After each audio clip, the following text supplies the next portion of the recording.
when you're awake and you're paying attention to what's going on with the voice in your head, you have the opportunity to use the natural discretion that you have as the awareness that is your true nature to see whether what the voice is saying makes any sense. And if you have that available to you, it can save you a lot of suffering, right? Because you won't say the stupid stuff that you would normally say if you were just letting the voice use your mouth. And you won't do the things that don't work when the voice tells you to do those things that don't work, because you will understand that that voice is not necessarily your friend. That voice is its own friend. That voice wants what it wants to survive and maintain its existence. It doesn't care whether you're happy. You can go in the middle of the night and open the refrigerator and see that piece of chocolate cake, and the voice says, "You can have a piece of this. This is one piece. It's not going to make you any fatter. Don't worry about it. You'll go on the diet later, right?" So you go ahead and you take the piece of cake and you put it in your mouth and you eat it, and then the voice says, "You shouldn't have done that."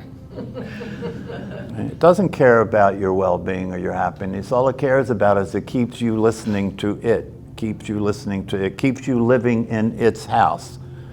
Right? When you're living in the house of the voice in your head, you're living in a house of a program that's designed for survival. It doesn't care whether you're happy, satisfied, and peaceful. All it cares about is that you make it through the next challenge, right? You wake up in the morning and the voice in your head is committed to making it through the day. It doesn't care whether you're happy today. Just get through this, right? So what do you look forward to? The end. You look forward to the end of the day, the end of the week, right? And this is living in the house that the voice allows you to live in. It allows you to live in a room in the house of your life. If you wake up and you start to practice being awake, and being awake in such a way that you can see what's actually happening instead of following what the voice says, right? If you're awake and you can see what's actually happening, and you stop following what the voice is telling you to do, and you start telling the voice what it will do, now it's living in your house. That's a much healthier way to function in the world, is to, the voice will always be there, but you don't have to be it. You don't have to identify with it. You don't have to agree with what it's saying when what it's saying is not consistent with well-being. So the possibility for well-being is always available to us. Why? Because the awareness that is our true nature is always available to us. The question is, are you going to be what you are, or are you going to be what you think you are? That's the challenge. For most of us, we've been conditioned through our upbringing to be what we think we are because we were raised by people who are being who they thought they were. It just gets passed on, right? So, but if you wake up, then you come out of that limited existence, you come out of that existence that is consistent with the tribe, and you start to live a unique life. You start to live an awake life in which you can actually see what's happening because you identify yourself with the awareness that's looking through your eyes.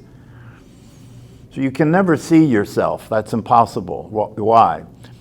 Because as St. Francis of Assisi said, the one you're looking for is who's looking, right? So you're always in the position of being the one who's looking. You can't see who's looking because you are the one who's looking, right? But you can know yourself because you're experiencing being that one that's looking. Even if you can't see it, you're actually experiencing being that one that's looking. So these teachings can be enlightening. You can study the ancient wisdom teachings. It doesn't matter from what group you study them from, because this is not religion. This is not about believing anything. This is about the truth. This is about what's actual. This is about what's real. And you don't have to believe that. All you have to do is wake up and start to see that, right? Become a seer instead of a thinker. Instead of I think, therefore I am, I couldn't think unless I was here first to do the thinking. So it's not I think, therefore I am, it's I am, therefore I think. Right? So it's really all about practice. Whatever you get out of anything I have to say won't make any difference unless you use it as a motivation for you to start to practice sitting still and being quiet and allowing yourself to experience what you actually are instead of what you think. So one of my teachers wrote something that caught my attention yesterday. He said, "A visitor to New York comes to town to hear a concert by a world-famous master violinist. Unsure of which way to go to reach the concert venue, he sees a man walking toward him carrying a violin case and figures this person would be able to give him correct directions. 'Excuse me, how do I get to Carnegie Hall?' he asks. And the man says, 'Practice.'" And so how do you get to experience your true nature, the natural state? Practice, right? Because you've been practicing being what the voice in your head has told you you are all of your life since you were first introduced to yourself, right? And so if you want to come out of that and get to a state of well-being and a state where you can be more effective in living your life, then you have to practice. Stop paying attention to the conditioning, which is the voice in your head, and start to learn to pay attention to reality. Start to actually wake up and see with your eyes instead of only see through the lenses that have been put there through your conditioning. It gives you a different life. It gives you a life in which you can experience well-being consistently regardless of the circumstances. Why? Because the awareness that is our true nature, that natural state, the awareness that is our true nature, right, is unaffected by whatever's happening. It's like the space in this room is a good metaphor for your awareness, right? Space in this room is unaffected by what's happening in this room. There could be a murder here and the space is unaffected, totally unaffected. Somebody could have sex here, space is totally unaffected. Doesn't matter what happens here, the space is totally unaffected.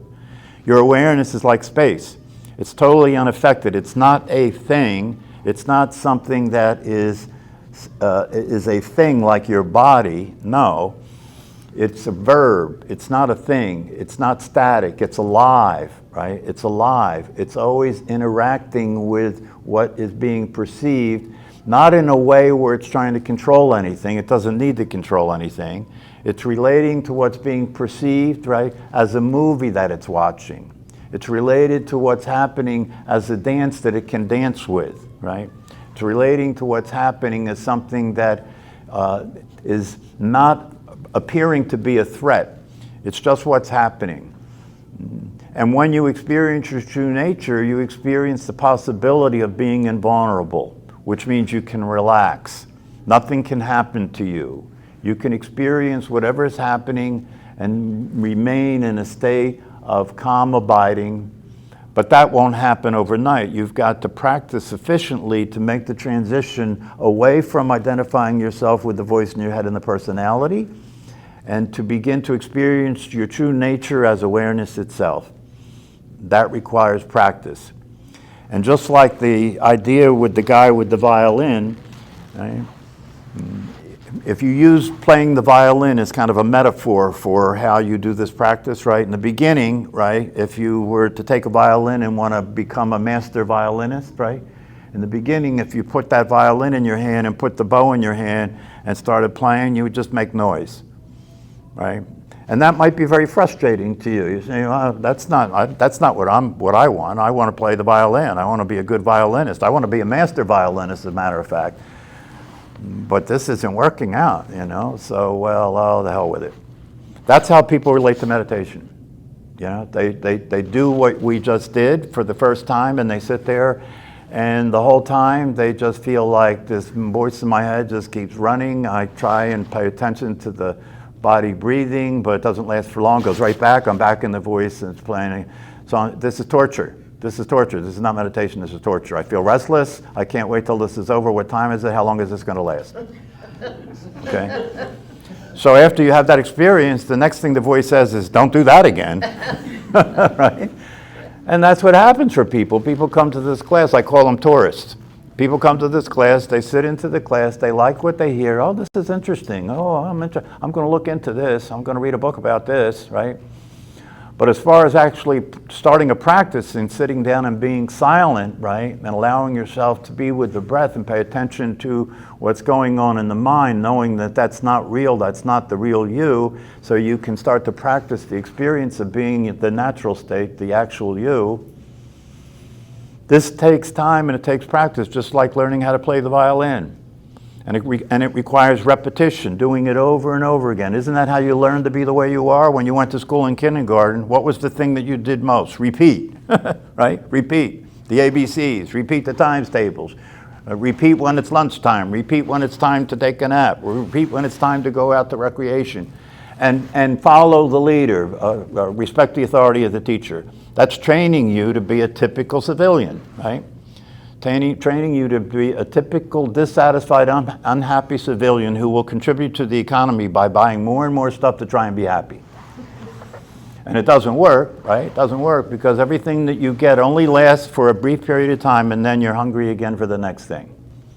So if you want to experience consistent well-being and happiness, you have to experience your true nature because your true nature is the only thing in your experience that doesn't change. Right? The reality that's taught by the ancient teachings is impermanence. Everything is impermanent. Everything that you see right now is going to disappear, including you. Right? That's the truth. Everything is impermanent. Everything is in a constant state of change all the time. The world's changing all the time. Your body's changing all the time. Every 7 years, you have a completely different physical body. Right? It changes. It takes 7 years for the cells in your body to totally replicate themselves, and now you have a different body every 7 years. So it's constantly changing. The voice in your head's constantly changing. Your emotions are constantly changing. The world's constantly changing. So where can you get any place? You know, I think it's something in the Bible that says man has no place to rest his head. Because he's in a world of flux. You're in a world of everything's changing, so there's no place to rest. There's no place to have a sense of consistency, a sense of well-being. However, if you practice meditation consistently, you will discover that your true nature never changes. It's exactly the same now as it was when you were 5 years old, and it'll be exactly the same as it is now for as long as you live. It's always exactly the same. Awareness stays exactly the same. It just is. It's not moving, it's not changing, it's not going anywhere. And so when you practice experiencing that to be what you are, you start to be able to relax and enjoy your life because you have consistency. You stay the same every day. I used to be different, now I'm the same. That's what somebody said. I used to be different all the time, but now I'm the same.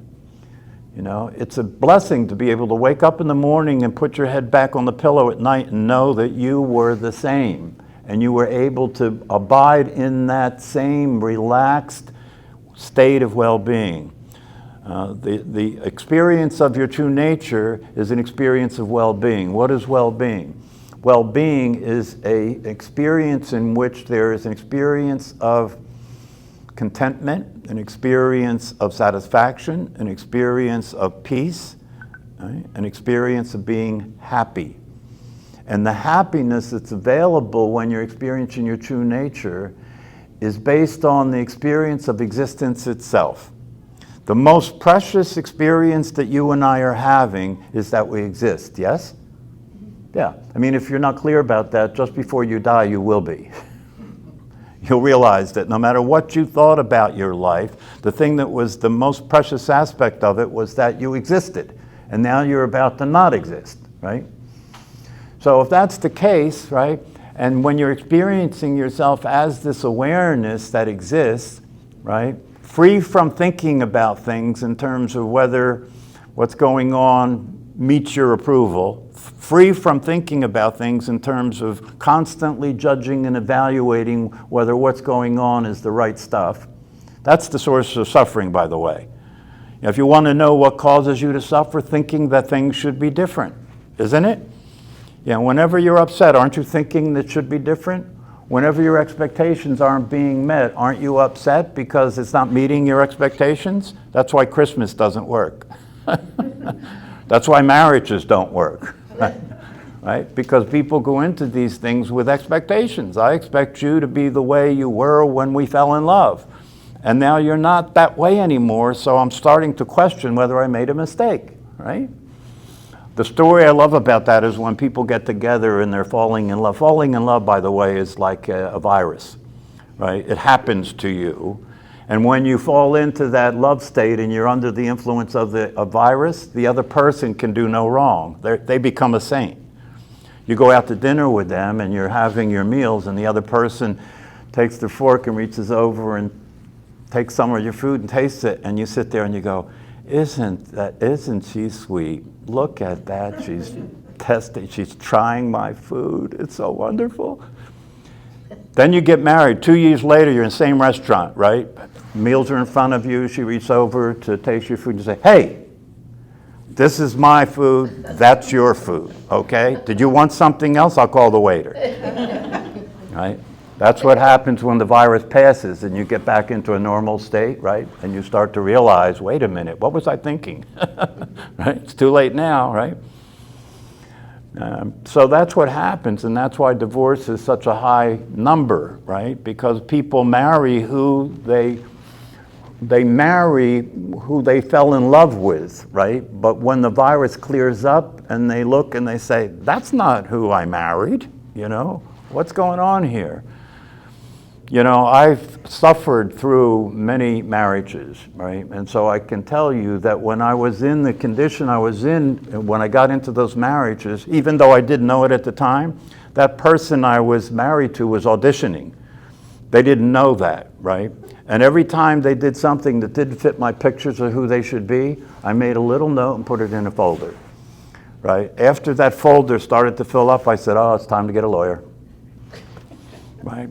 So I can get rid of this person, audition somebody else for this role in my movie that I'm the star, right? I'm the star, this person is going to be a supporting actor in my movie, right? But I'm the star, right? See, that's the thing. When you're in the default state of mind, you're the star. Isn't it interesting? Allow yourself to consider this, right? In your normal state, when you're following the voice in your head, right, you are the most important person in the universe, aren't you? That alone should tell you how crazy you are. Right? How could that be true, that you're the most important person in the universe? That's surely a mental condition that you're suffering from, right? And when you wake up and you start to realize your true nature, you realize that you're not alone in this being, this awareness, that this awareness is happening in every other human being.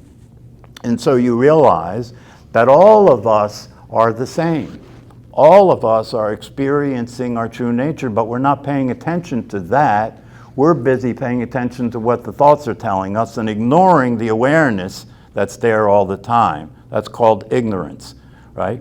The root of the word ignorance is ignored, right? When you're ignoring reality, you're being ignorant. When you're ignoring your true nature, you're being ignorant. And when you're being ignorant, you get to live the life of an ignorant person, which involves a lot of suffering, right?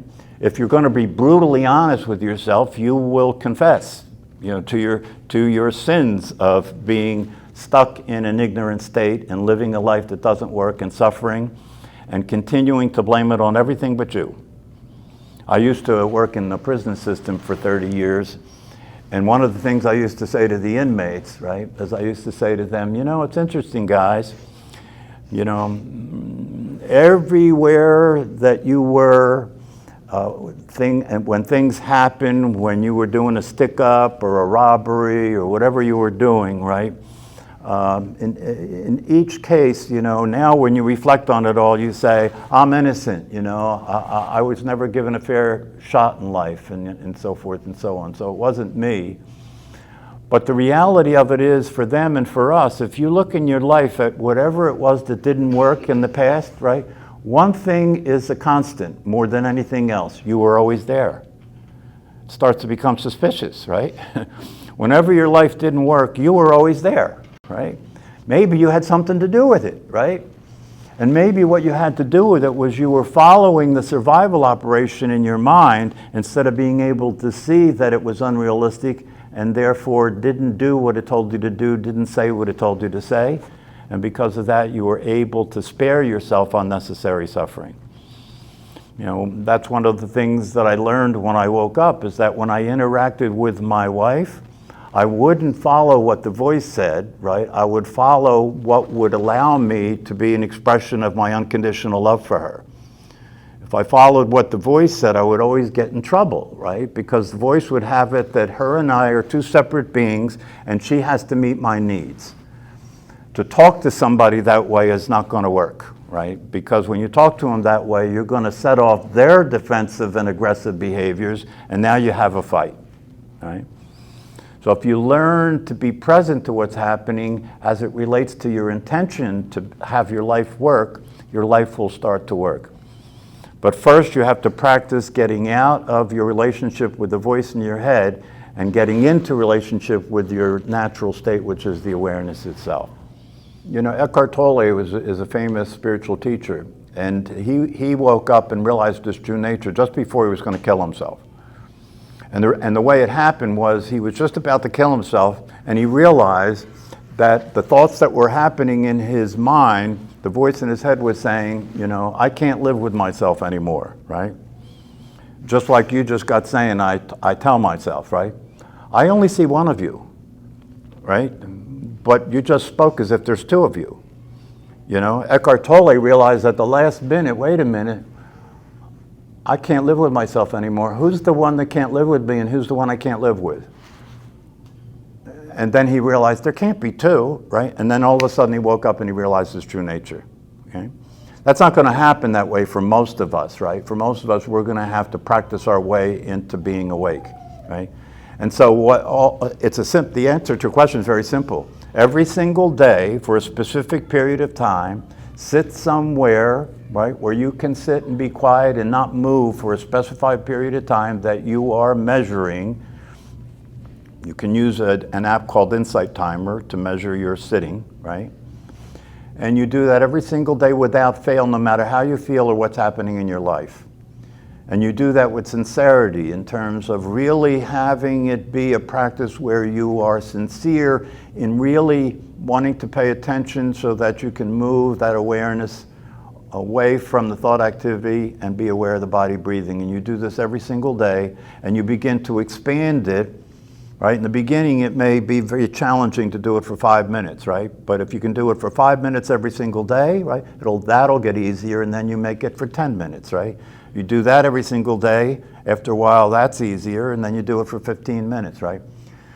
The people who have taught this tradition say that if you can get it up to 30 minutes, that's a powerful, workable practice that you can do. So if you sit every day for 30 minutes still without moving, practicing being aware of the body breathing, it will start to dawn on you that you're the awareness. It'll just dawn on you. It'll start to dawn on you that you're the awareness, and then as you're living your life, it'll start to be available to you to be aware of what's going on instead of just think about it. And when you're aware of what's going on instead of just thinking about it, you're seeing it as it actually is instead of the interpretation of it that's given by the thought. Thinking is an interpretation of reality, it's not reality. Right? So if you wake up, it means that you start to see things as they are. You start to see yourself as you are. You start to see your mind as it is. Right? And so that's called being awake, able to pay attention. I know you just like most people think you're paying attention all the time, right? But if you pay attention to whether you're paying attention, you'll notice that it's not true. If you're paying attention to whether you're paying attention, you'll notice that most of the time your attention's being taken. You think you're giving it, but you're not. If you watch TV and you look at these commercials that are designed by psychologists to get your attention, right? You have no choice.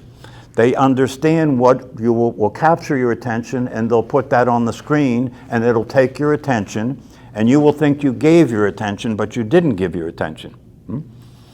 So this means that you're consciously very seldom actually giving your attention, and most of the time it's being taken. What's it being taken by? It's being taken by what you are attracted to, isn't it? It's either taken by what you're attracted to or what you're afraid of, isn't it? Yeah, so what do they show you in TV commercials? At the end of the commercial, when they're telling you all the side effects of this medication, one of which could cause instant death, while they're telling you that, they're showing you pictures on the screen of people laughing and having fun. So they're having your visual message be different than what they're telling you, okay? That's how you're used. That's how easy it is to use you, because there are people that understand how your mind works that can get into your head and manipulate your mind, and you won't even know that it happened. Next thing you know, you're in the supermarket, and for some unknown reason, that thing that they were selling you appeals to you. Okay? So if you want to wake up and have true discretion, if you want to wake up and have actual realistic judgment, right, then you have to practice every single day without fail, and that's the challenge. Not the technique. Took me a couple minutes to tell you the technique, right? But that technique has no power unless you begin to practice it every single day. And not only if you practice it every single day, but you have to begin to study the teachings of the truth. Right, the teachings of the truth that are available. I wrote a book so that you can get access to it from there. And in the book that I wrote, I translated a lot of the ancient wisdom teachings in a way that could make them more accessible to people. I had a woman call me from Texas, and she said that she had read my book and she wanted to know if I would be willing to meet with her on Zoom. Right? So I met with her on Zoom, and she told me that she had been out with her family and she started to feel ill, and she thought that it was probably because she got bitten by a mosquito, and, you know, and her body was reacting. So she went to get checked out at the hospital, and they did blood work and told her she had terminal leukemia and had about 6 months to live. And she's in the middle of her life, right? To top it off, her career was she was an oncologist. Can you imagine being an oncologist who diagnosed and worked with people who were dying from leukemia, and now you're one of them? So she called me because she had read my book, and my book is a translation of ancient wisdom teachings about the truth that can offer us freedom and liberation. Not freedom and liberation for you, but freedom and liberation from you. And so she wanted to talk to me about how she could get free from her identity as a physical body and a personality to prepare for passing. Right? So she was in a desperate situation, right? Don't wait until you're in a desperate situation to deal with the truth. You know, do it now. The name of my book was Dying to Live. Right? And one of the things the ancient teachings tell us is that this personality that you've taken yourself to be isn't real, so you can let go of identifying with it, and when you do that, it's dead. You stop living as if you're that personality, right? And you start living as if you are what you actually are, the alive reality of the awareness itself. Buckminster Fuller was a famous scientist, but when he was 30 years old, he was very depressed and he was about to kill himself. And the way he tells it is, he said that I was about to kill myself, and the thought occurred to me, what if I don't kill myself, but I live the rest of my life as if I did? So I have nothing to lose. I live the rest of my life as if I had killed myself, but I didn't kill myself, so I can do anything now because it doesn't matter, you know. And so after that, he became one of the most famous scientists in the world. Because if you release yourself from the limitations that are imposed on you by thinking you're a physical personality, a physical body and a personality, if you release yourself from those limitations, you can do anything really. You can get access to infinite wisdom, infinite intelligence, and be able to perform and do things that you never imagined you could do. You know, being is not thinking, right? You can practice meditation and get good enough that experience yourself as the awareness itself, right? That even when thinking is happening, you're still the awareness. That's mastery when you get to that point, but it is very possible to get to that point, right? To experience yourself as the awareness even when thinking's happening, right? So you can be in your natural state. You can be really what you actually are as you live your life and interact with other people. But how is this possible? I just started this a few months. I mean, how can I be doing this already? You're a miracle. No, she's not a miracle. The reason, that's a very important thing. The reason it's possible is because it's already the case. You're not going to become who you are. You've always been who you are. All you're going to do is start paying attention to it and start being that. That's all. That's why it's possible. That's why it could happen at any time. I mean, I'm telling you that you should take the approach with this of practicing every single day, and gradually it's inevitable. There's nowhere else to go. When you're asleep, the only possibility is to wake up, right? So if you commit yourself to doing it, eventually you have to get there. There's no other place to go. But at the same time that's the case, at any time during the practice you can become fully awake, because you already are fully awake. If you start to get that membrane between your true nature and the idea of being a personality, if you get that membrane to be thin enough, it can open up at any time.